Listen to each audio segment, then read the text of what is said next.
Hello, my friends, and I do hope you are having a fantastic day. Thank you, everybody who joined me for the stream last night. It was a lot of fun, and I'm looking forward to doing more in the future. Next one will probably be not next week, but the week after. I will be in Denver next week at the Fan Expo, hanging around and exploring various things, hopefully to have lots of fun. That said, let's talk about the further creative bankruptcy of Ubisoft. Here we have an article from the Ubisoft website itself. CEO Yves Guillemot on Ubisoft's upcoming portfolio, the future of Assassin's Creed. Now, I know everybody is just so excited about this. After the excitement of Ubisoft Forward earlier in June, we were able to briefly sit down with CEO Yves Guillemot, who was feeling reflective after the whirlwind June showcase season. Among other topics, Guillemot discussed the future of Ubisoft's video game portfolio, gave us a hint of what's to come from the Assassin's Creed series, and mused on the evolution of long-standing game genres and of the industry itself. They're doing a great job making this sound much deeper than it really is. What video game genres is Ubisoft focusing on currently? Yves. The action-adventure open-world genre is really something we're continuing to concentrate on, as you can see with Star Wars Outlaws and Assassin's Creed Shadows. Our game engines, Snowdrop and Anvil, have been adapted to that genre, and we can create some of the best experiences out there. And on the flip side of that are our games as a service, GaaS, GaaS, that is absolutely the perfect acronym for that, native experiences. We've seen with games like Rainbow Six Siege that listening to your community and learning from their feedback is a great way to grow a GaaS game. I'm just gonna call it GaaS. Of course, you absolutely need to have a vision, but the game is a co-construction with its players. If you listen to your community, you can create an evolving, best-in-class experience for them. Ubisoft has been a key player in the open world space for many years. How do you ensure evolution and innovation with each new game? Yves. Technology is evolving at such a pace that there are limitless possibilities for evolution. In Assassin's Creed Shadows, for example, we have a weather system that will affect its gameplay. How is that new? Zelda's been doing that for at least 2 games now. 3, actually. Didn't Wind Waker have some kind of weather thing? Maybe not.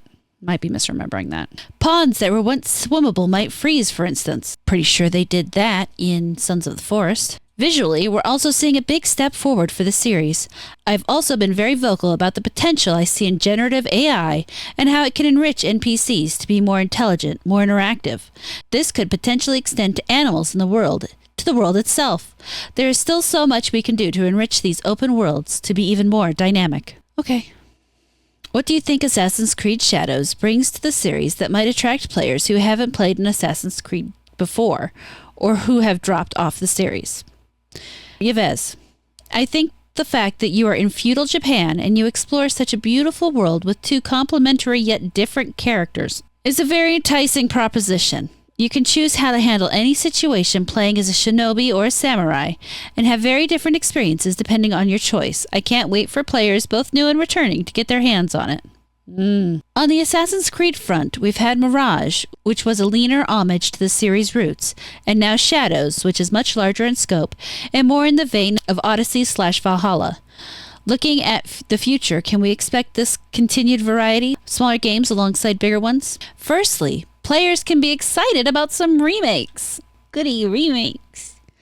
Which will allow us to revisit some of the games we've created in the past and modernize them. There are worlds in some of our older Assassin's Creed games that are still extremely rich. We haven't mined everything out of them, is what she's saying. Secondly, to answer your question, there will be plenty of experience variety. The goal is to have Assassin's Creed games come out more regularly. Oh my lord, okay. But not for it to be in the same experience every year. There are a lot of good things to come, including Assassin's Creed's Hex, which we've announced, which is going to be very different from Assassin's Creed Shadows. We're going to surprise people, I think. While some GaaS games, I'm never not going to giggle at that, have retained a significant loyal player base, we've seen a great number of publishers try and fail in this landscape. What can Ubisoft bring to the games as a service market to ensure they stand out from the crowd? Yves, we need to continue to listen closely to our players and make well-informed decisions on to where to focus our efforts. Because if you succeed at GaaS, you can succeed for the long term. Let's look at XDefiant. There's a lot of work to do, but it was able to attract 11 million players in a short time. And that number will increase with all the work done by the team to ensure Season 1 brings a lot more to the existing experience. It's about making the right choices and sticking to them. What are your hopes for XDefiant in the future? Well, outside of it being continually updated with different experiences and optimized gameplay, I'd love to see it as a serious esport. But really, for a game like this, there's no limit to its future. We've got a fantastic team on it who are listening to our players and communicating with them, which is so crucial. We've started off strong, and there's still a long way to go. I'm excited for us to step up to the challenge. Let's quickly touch on Ubisoft's Snowdrop and Anvil engines. What advantages do they bring to Ubisoft games? They are specialized and differentiate our games. We will continue to invest in our proprietary engines. The creators of our engines understand what our games need and what the developers of our games need, and cater our engines to those needs. That's why we can keep pushing our visuals and gameplay to new heights. I won't lie, having a proprietary engine for a developer is actually a really good thing. Being able to develop the item sets, the tools, and all of that to make your game development easier is a good thing. Unfortunately, they're focusing on all the wrong things, but that's beside the point. I'd like to end with a two-part question. First part, what dismays you about the games industry right now? One thing I'm concerned about right now is the malicious and personal online attacks that have been directed at some of our team members and partners. I want to make it clear that we at Ubisoft condemn these hateful acts in the strongest possible terms, and I encourage the rest of the industry and players to denounce them too. I am proud to support the amazing work of our teams and partners, and I will always trust in their creative choices. We should all celebrate the hard work and talent that goes into making video games, as opposed to, listening to what the fuck players are upset about. Now, obviously, I am not for personal attacks on people. I prefer you keep it to the business side. And in terms of attacks, I prefer you just not buy their shit and tell them why you're not buying their shit. I'll never understand actually threatening people over this kind of stuff, but you're always going to have morons out there doing moronic things. But to just say that these hateful acts aren't in any way connected with anything else, and that we should just celebrate what they're doing, that's like, hey, we're going to put out some more slop, go ahead and eat up our gas. That's very clear. So the second part of the question, what excites you about the game industry right now? What excites me, and what has always excited me, is new technology and the potential it can bring for our developers and, of course, for our players. I'd like it if hardware evolved even faster. The fact that games have, for a while now, been compatible with both the current and previous generation of consoles is a fantastic thing for our back catalog and our players. But it's held the industry back a bit when it comes to developing truly new experiences. If, as game makers, we can adopt and master technological advancements like generative AI in the cloud more quickly, we will be much better positioned to create new standout experiences for players. What? How in the world has games being able to play on current and past generations of hardware held anyone back? It seems disingenuous at the best, and there are other words I would use for her worst, but let's keep it polite for tonight. Fact of the matter is, they're obviously looking at going back and revisiting their other titles for, mining out what little gems they can find left. Basically milking nostalgia, I'm absolutely sure. And, while I do think that AI has a lot of promise in terms of things like NPC interactions, animal interactions, making the world more alive, I don't like it when I see game developers talk about it, because it really makes me wonder what they're actually going to do with it in the background. AI has a lot of promise to it, but at the same time, like any tool, if you overuse it or use it incorrectly, what you end up with is a bunch of slop.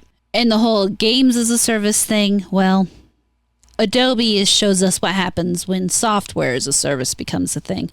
I'm just never going to not call it GaaS at this point, because let's face it, it stinks. Games should not be a service, and we already know Ubisoft wants to move that direction, that they want to create games that are more of a subscription fee as opposed to a actual purchase.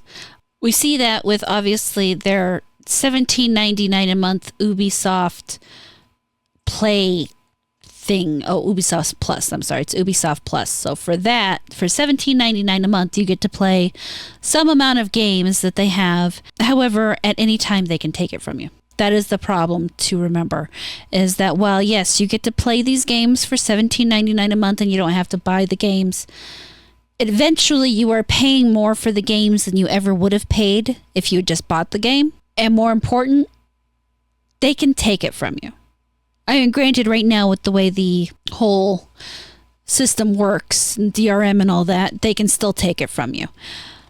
It's why, seriously, I wish I had the money to start a business and I would start licensing out to sell people physical copies of PC games. I've thought about this. You would sell them little USB sticks or something similar. Maybe, I don't know, what's the most recent thing right now? I don't know. But you'd sell them like USB drives or thumb drives or something.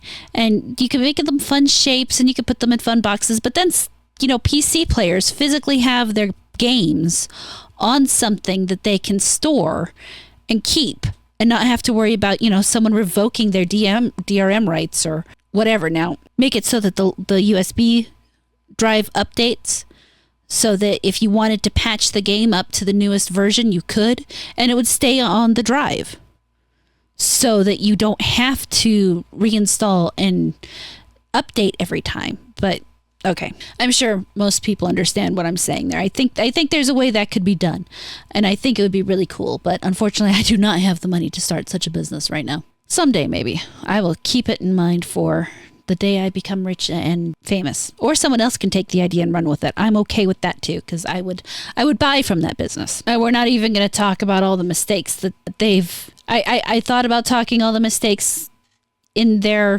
stuff here. I mean, it's ridiculous. And then you have something like this where people have found within the background of Ubisoft's gameplay various pictures they've ripped off from the museum. And in some ways, you know, I'm not necessarily saying that this is entirely creatively bankrupt, because a lot of this could be seen as a really cool homage to these pictures. But at the same time, you can't trust these people. It's just not easy to do. Translated, this says, even with just a quick search, I found that so many photos from the Meiji period are still being used as is. However, since these are kept in museums, they must have had permission to use them. And like I said, I don't necessarily think it's wrong to create these homages in a game. It's a nice way of keeping art alive. You could even call them Easter eggs. But considering the amount of stuff they have wrong in the game, which we've covered previously, it's sad. All that being said, are you excited for Assassin's Creed Remakes? I mean, obviously, there's still some nuggets to be mined out of the games and presented to you as soulless nostalgia bait. That's got to be exciting. And they're going to give you more gas, plenty more gas, where Rainbow Siege 6 came from. And they're going to, you know, keep trying to sell you more gas as they come up with new games and overvalue what they think they're putting out and how much they think what they do is worth. Personally, I'm not buying anything from them. Thankfully, they never really did a lot that I was a big fan of. I can understand the people who really loved Assassin's Creed and their pain right now, especially when you reflect on my current state with Dragon Age. But that said, leave me your thoughts down in the comments. Again, thank you guys, everybody who stopped by for that stream. This Sunday, I will be doing Dungeons & Dragons 3.5 with some friends on my horror. You can get the link down in the description if you would want to join us. That's 2 p.m. Mountain Time, 4 p.m. Eastern, or 1 p.m. Pacific, if you would care to join us. Nothing great, but it's a lot of fun for us anyway. Thank you so much for watching this video. I really hope you enjoyed it. Please like, comment, subscribe, and turn on the notifications. If you really liked it, you can feel free to share it around, and I will catch you later.